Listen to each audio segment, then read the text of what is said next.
DLTDC Live, UTMB 2025, Courtney de Walter. Bonjour à tous et à toutes, ladies and gentlemen. Welcome to a very special episode. Firstly, because it's in English, but for a good reason. We have the huge honor to welcome the Queen of Trail Running. She won Western States in 2018 and 2023, UTMB in 2019, 2021 and 2023, and Hard Rock from 2022 to 2024. She also became the first person to win Western States, Hard Rock and the UTMB in the same year, and that's just a small part of her incredible achievements. We are so honored to welcome probably one of the most inspiring women on this earth. Please make some noise for Courtney de Walter. We are pretty alone, but hello, Courtney. Thank you. Maybe next time my French will be good enough where we can do the podcast in French. Oh, maybe in some years we will do that not in English, in French. So Courtney, thank you so much to be here. First of all, of course, how are you feeling today? I'm good. We're one day since finishing the race, finished last night, and feeling good. Happy to be here in Chamonix, seeing racers still coming in and feeling all sorts of soreness in my legs as a reminder of the big adventure that we had. You told me you didn't sleep yet. I didn't sleep. No, it's kind of common for me. I don't know, maybe quite a few people, but after these really long ultras, the first night after it, I really struggle to sleep usually. Okay. I think it's like partly my body is really uncomfortable, so it's hard to find a way to lay that feels okay. But also I think it's just your body like trying to come back down to normal after 24 plus hours of exerting and, problem solving and thinking and all of the pieces that are involved. So I think tonight, though, I should crash pretty hard. Yeah, I hope you're going to have like a big night. Thank you. So you were incredibly inspiring yesterday, even though you were going through sometimes very difficult times. Can you tell us a little bit more about how you felt during this crazy race? I guess there's multiple pieces of the race that happened. Yeah. We start in the evening, and right away we went into weather in the mountains. And so that's kind of its own chapter in my head of, this nighttime mountain climbing and descending in the pouring rain, in the wind, in the snow. And it felt really like a just survival quest out there. Okay. Its own little adventure. But once day broke, the sun came up around, I guess, mile like 65-ish for me.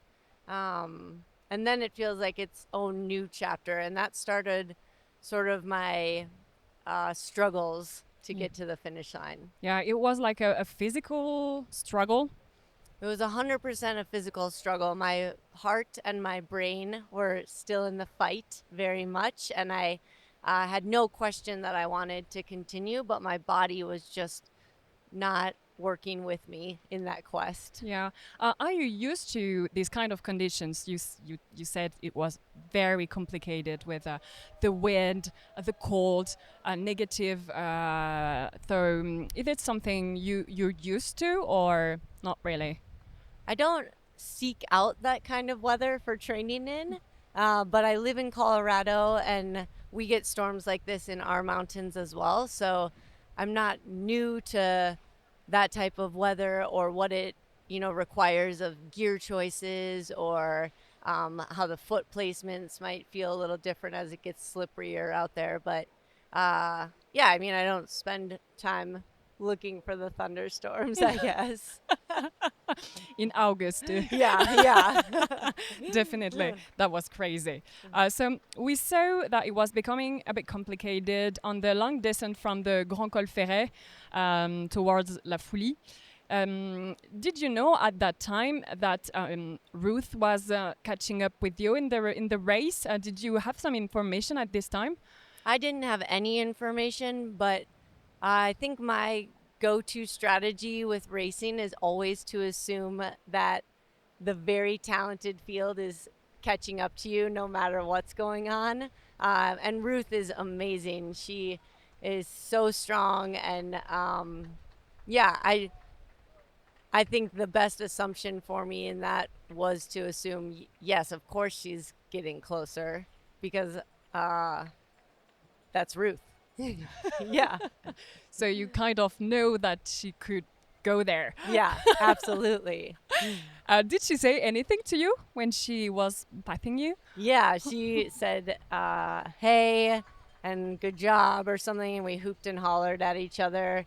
And it was one of the fondest memories I have from the race this year was her passing me Okay. because it was so inspiring to watch her so far into this race running with the freshest looking legs, the strongest looking stride, still smiling, still very calm and, chill. And I will keep that memory for sure. It was just really an honor to witness her in action. Wow.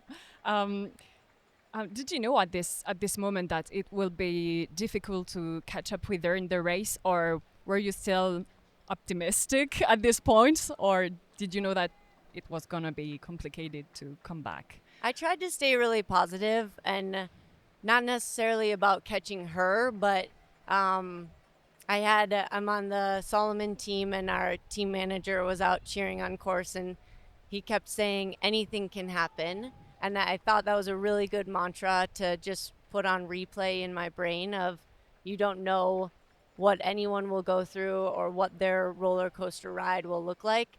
So just stay in it and stay positive and believe, and then we see. Yeah. So did you have like a strategy? Because at the very beginning of the race, you were behind Ruth, and then after in the night you come first. It was a strategy, or it was like more like feeling and the body can do. Just by feeling, always by feeling. I don't ever have a pace that I'm trying to hold Okay. or target times I'm trying to hit. I just roll with the day, roll with what the course and my body are giving me, and that's how it played out overnight. Okay, so when you were in the night, you were feeling pretty well. Well, right? Instead of the bad conditions. Yeah, yeah, I felt fine, um, and was definitely just focused on not doing anything silly during the night, like falling and Yeah. getting injured or, forgetting to eat because it was so cold, like focusing on the details to make sure that the big picture when the sun came up wasn't already ruined. Yeah, yeah, of course. Um, so I think a lot of people thought that you were going to give up at one time, but you didn't. It feels like you kept going as you wanted to give to the audience and to the race a gift, even though it was against your physical integrity, or if it's right, or if it was more something personal to finish the race. Uh, I mean, probably a lot of reasons. Both sides of that ring true. Of like, for me, I wanted the whole package of 100 miles, and Yeah. 100 miles requires a lot of struggle. Sometimes more struggle than others, but for sure you'll struggle. And so I knew that uh, that was what I had signed up for, and I knew that in those moments we can make ourselves better. But also then to be here where the people out on course cheering, all of the Yeah. aid stations, my crew who was here from the United States had come out. It's some family and friends of ours. Like everyone giving everything they have for you. It feels like uh, giving back by continuing was a nice exchange. At one time did you thought about giving up, or never? It never crossed my mind, no. Never. Yeah, I mean, a lot of times when you're in a situation like that, it will be very, very, very tempting. Yeah. And I was happy that my brain and heart were still so much in it that it didn't even uh, become a small consideration ever. Yeah. Wow. You're talking a lot about the pain cave. And the way that you try to find some joy in it. Is it possible to find joy in the pain cave in race like that? Yeah, yeah. It was a lot of time in the pain cave. I, I can imagine. I can't imagine actually, but yeah.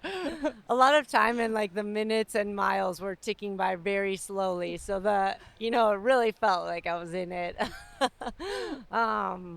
And for sure, the joy looks different than, laughing and smiling Yeah. type of joy. But I do find joy in the opportunity to try to improve myself and our understanding of what's possible by being in there. Did you learn other things about you yesterday?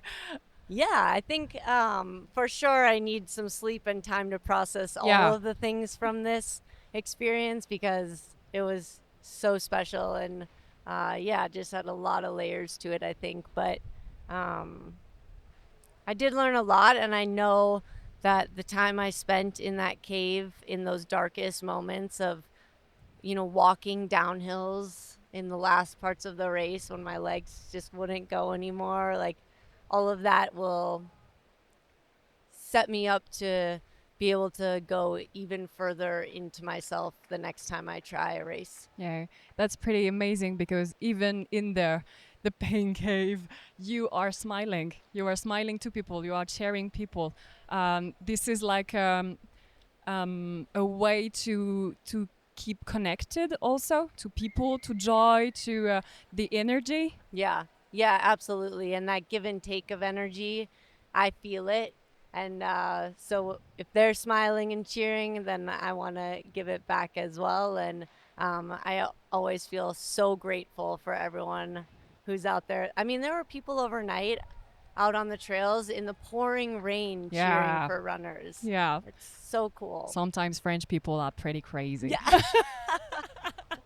Definitely. I didn't say that. I do. I do. So let's be honest. When you line up at the start of a race, everyone assumes you're going to win, as if you were some kind of a trail running robot. Kind of. There is something sometimes a bit dehumanizing, about it. You are a human being, I think. You are. So how do you deal with that? That everyone, when we start a race, everyone's saying she's gonna win. I think I don't feel like I need to deal with it because the external pressure or the things people are saying or expecting of me doesn't factor into my mentality going into a race. In my head, when I'm standing at a start line, I have no assumptions about making it to the finish line, let alone what place or time it might be. I respect 100 miles and running in the mountains and trails so much that I think counting your chickens before they hatch, is a dangerous game with ultra running. So this is like a real personal journey. You don't feel like the pressure of people and. No, I just expect myself every time I start a race to make sure that I give every moment in that race everything that I have. And if I can cross a finish line or, stop wherever I have to, if I don't make it to the finish line, if I know after doing that I can confidently say that was all I had for that day and that situation and my body, then I feel content with it. So finishing in 10th place yesterday, I feel extremely content with it because I know wholeheartedly that was everything I had yesterday. Okay, so that was one of my question. So if you feel, I know it's pretty close to the race, so you had to sleep. You have to sleep and to process, obviously. But one of my question was, is it a failure for you? So it's not. No, I feel really proud of this one. Yeah. Yeah, and maybe I'll need to reflect a little bit more, but maybe this UTMB finish is one of the higher ones for memories of this race. That's Even though nothing went right. in the bad moment, you have maybe the best memories sometimes. Yeah, so crazy. So and by the way, so what made you want to come back this year after 3 participations? I love a lot of things about this race. I love the course and the town that we get to visit to do this race. I think the course is fun because the terrain has a lot of variety, and so to prepare for it, you kind of do a lot of types of running. You want to be in the mountains, but you got to get some like quicker miles because there's sections you could run, and I like that challenge. And I think the electricity in this town, just buzzing with excitement of trail running and ultra running and doing hard things and supporting people you love doing hard things, like that energy in town this week is really unique, and I definitely knew I wanted to be back in that sort of environment. So how did your preparation go? You talk about a bit about that mountains. You have to do. Have you changed anything compared to the years you won, or was it pretty much the same? Yeah, kind of tinkering around always with the same stuff, but trying to just make small improvements everywhere we can. Okay. So you didn't win, but you're here today talking about, we say, what we may be seen as a failure, but it's not, definitely.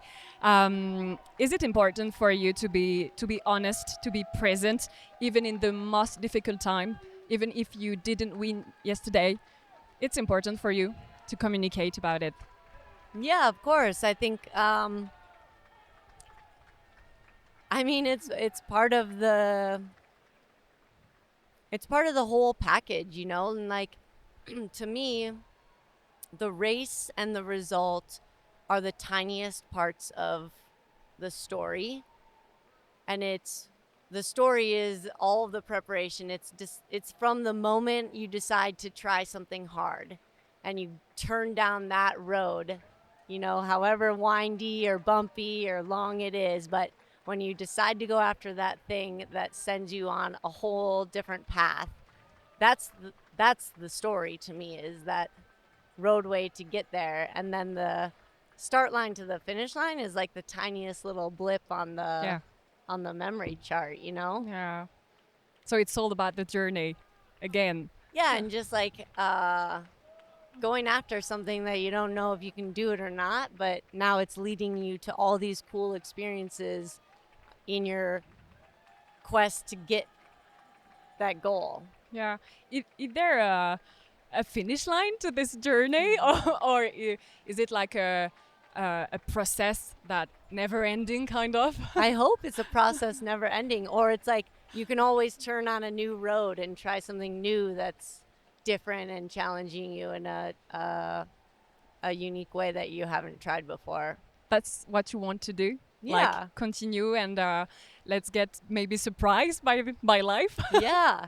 Yeah. Isn't that what you want? Of course, of Yeah. course. But sometimes I think it's pretty much complicated. Yeah.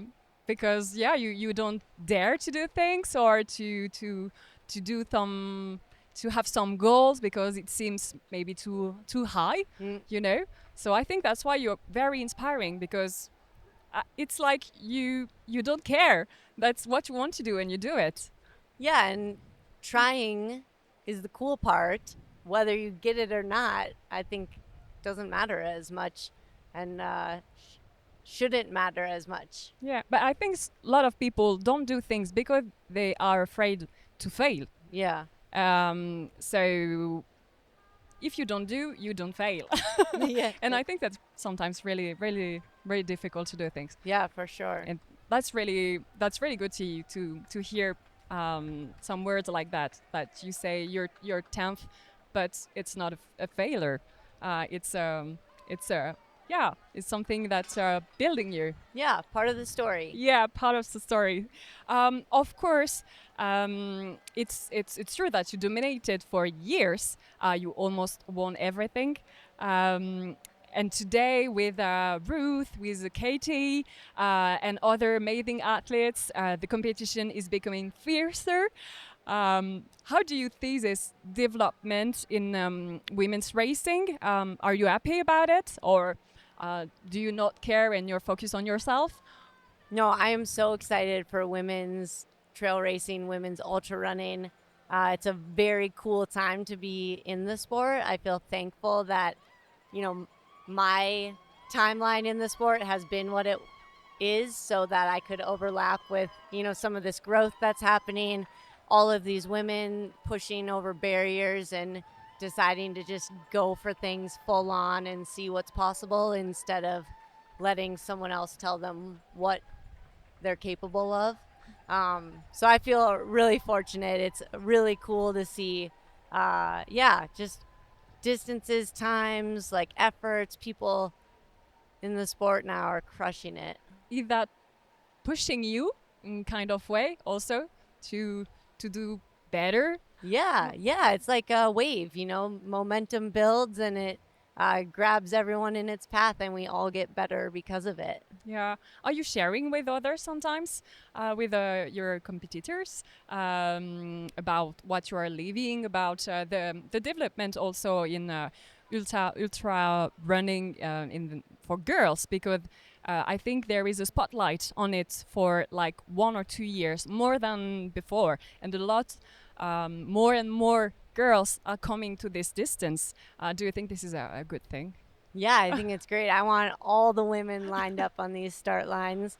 And I would say one of the things that I find really special about the ultra running community is how open everybody is and wanting to give advice or, what they learned the hard way that maybe you could learn an easier way. When I first got into the sport 12 years ago, I was just asking questions and soaking up everything I could from every runner around me to try to understand, how can I do this? What does it look like to run 50 miles or 100 miles, all of those pieces. So definitely trying to just keep that as an ingrained part of the, I guess, trail running culture of there's no need to keep secrets. Yeah. The trails are for all of us to explore with our feet and let's see how cool we can make this sport. Yeah, so you can share all your secrets with us. Ask me anything. I won't. we we will keep it secret a little bit. So there is also something that people always want to compare women to men in ultra running. People are always saying, "Oh wow, she beat man and she's in the top 10 scratch position, etc." Do you think that is a good thing, or do you think we just have to let women peaceful? I guess I think a little of both. I Okay. think the women's stories can and should stand on their own, and they are cool in their own right. And so they should have a space to be their own. I also think that in ultra running, it is kind of unique that we all start at the exact same time. Yeah. We run the exact same course, no matter who you are. This is how you get to that finish line.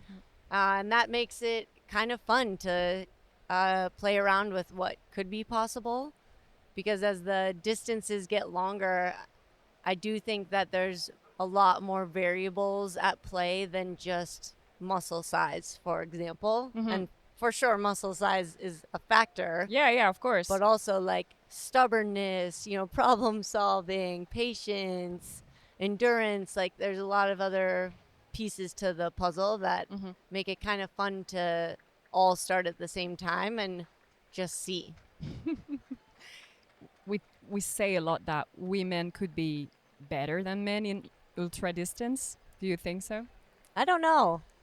I think there's a lot more people with a lot more data and information that could factually answer that.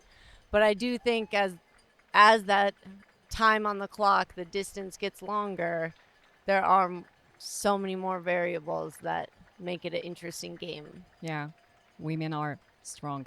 Yeah. Definitely. Yeah. I would like also to talk again about the atmosphere yesterday because that was amazing. French are known to be very, I don't know if we can say that in English, like chauvinistic. Is it a real word? It's a word we use a lot, like patriotic, Yeah, you know? yeah. But they actually love you so much and they wanted you to win, even if there's some French runner in the race. Well, our flags use the same colors, so Yeah, that's true. That's true. it's like the same. That's pretty crazy. Yeah. But they love you so much. How did you receive this insane French atmosphere? You had a crown on the head, like for a few meters. That was crazy. I love it here. I love, everything about this race and the people out on course and coming to do races in France has always been a great experience for me. And I love the croissants.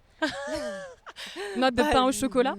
Oh, Yeah. yeah, but I didn't want to say that because the accent, Yeah. like, when I say it, it sounds less cool. So, Pain au chocolat. pain au chocolat. Perfect. Really? Yeah. Yeah. Perfect. Thank you for saying that. Yeah, it was so cool. There were so many cheer zones out on course. People going crazy in costumes, Yeah. smoke guns, like lights and horns, and you name it. And it's a really cool aspect of this race. A lot of ultras don't have such setups. Like, That's true. you're by yourself for 24 hours, just you and the sound of your poles and your breathing, you Yeah, know? And so if you know that's what you're signing up for, these crowds and this crazy atmosphere, then it's a pretty cool thing to just embrace it and lean into, like, soak up that energy as you go through there. It's giving you like extra energy. Oh, for sure. It's Yeah. like a rocket booster. Yeah, that was crazy. Yeah. Definitely. Yeah. I believe it was also the first time your family came to the UTMB, right? Yeah, some of them have been at the 2023 UTMB, which was special, but this year we got even a few more to come out. My niece and nephew came Okay. over. At the finish line was your nephew. Yeah. Yeah, okay. Yeah, and that was one of the top moments of the race for me, to cross the line with this person I love so much after doing this really difficult thing. It made my heart explode.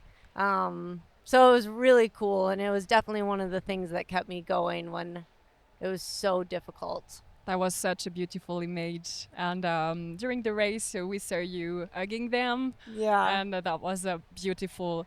And what role do they play in your career in ultra running? Do they have like a place in, or is it just like family?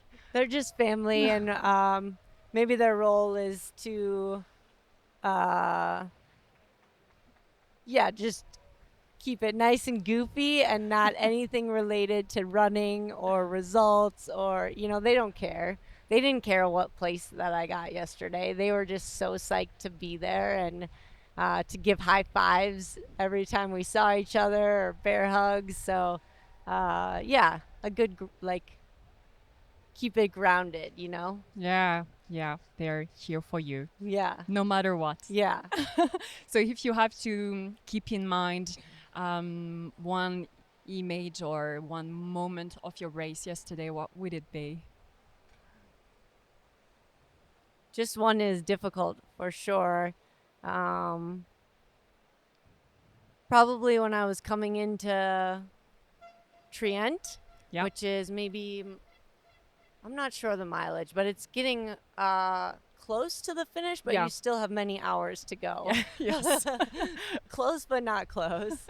And my whole family was standing kind of on this hillside leading into the aid station, so not in the chaos of town or anything, and got to stop and say hello and hug all of them. And they were just so excited to be out there cheering and to keep me moving forward. And it really felt like a team, Yeah. that we were all doing it together. My feet would be the ones covering the ground, but it was a team effort for sure. A lot of people of your family in your feet. Yeah. We can say it like that. So thank you so much, Courtney. Last question, maybe. If we had to define Courtney's Dauwalter style, what would you like us to say about you? My style? Yeah. Like, what do you mean style? Style, like the way you are, like your style. I don't know, your state of mind, the way your personality is, things like that. Yeah, I guess I would hope that the word joy would be in there somewhere, because I definitely try to squeeze as much joy out of this life as possible. Yeah. Okay. So what could we wish you for the future, for your journey that will never end? I think many visits to the Pain Cave and also many moments of just enjoying life. Perfect. So thank you so much for who you are and what you do for ultra running and trail running, and especially for being a role model too, for young girls and less young girls too. We saw it yesterday. So you're changing the rules for the better, and you tend the method that we must embrace our singularity, I think. So thank you for that. Thank you. And thank you for being with us today. That was a great honor. Well, thank you so much. So thank you again. I wish you a lot of joy in your future. For my part, I would like to thank you for listening, and I hope to see you again very soon on Dans la tête d'un coureur, in French this time. Bye bye. À toutes. Yeah.